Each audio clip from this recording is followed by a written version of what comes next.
Hi guys, so Matt and I are going to be showing you guys how Poplet works. We decided that the easiest way to do this, because it is such a visual piece of technology, was through a video. So first you just log on to poplet.com, and we have attached the URL on the Google Doc. You are going to have to create an account if you don't have one. They're free, and it's really simple. You log on and this screen will pop up.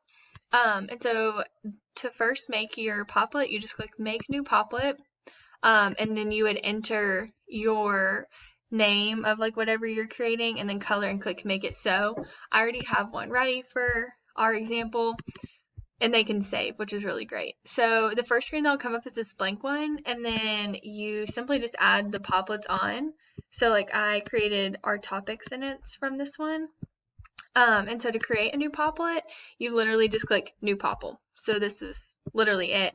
But another cool way that you can do it is you just click on this gray button that shows, you stretch it out, and there you go. So for this example, we're talking about if junk food should be allowed in vending machines or not.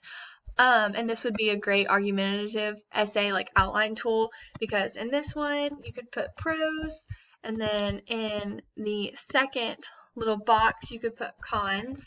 And so you could literally print out, an outline of 3 boxes underneath for 3 pieces of evidence they needed for each one, and then print it out and give it to students, and they would have to have it.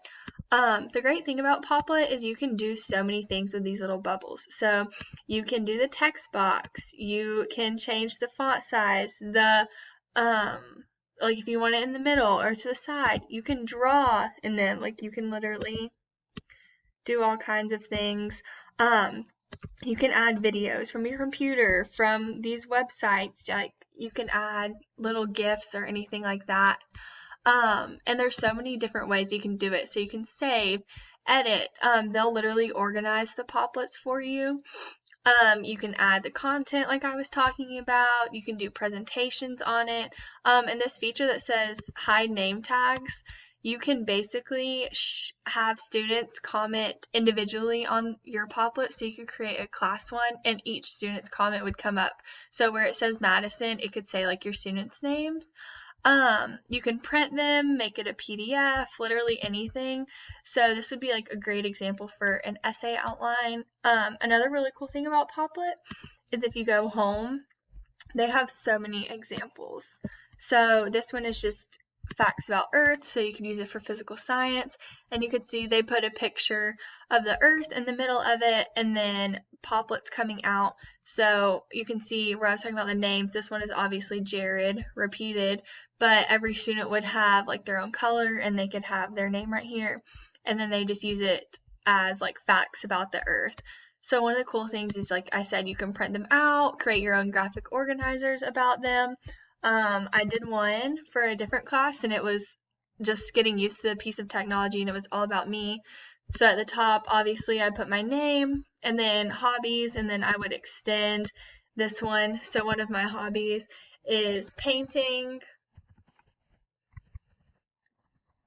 And then I had family, so you could add in Poplets there. And then favorite foods, so I made this little video. And it is just of Chick-fil-A. So you can do all kinds of cool things with this. You can make it as big as you want or as small, so you can make like a huge Poplet kind of deal. The only thing about the free version of this account is that it only allows you to create 8 Poplets or 9 Poplets, I believe, but that's still like plenty, and you could always export them as like a PDF and then delete it, so you would always have it. So Poplets are a really great tool and can be used in lots of different ways.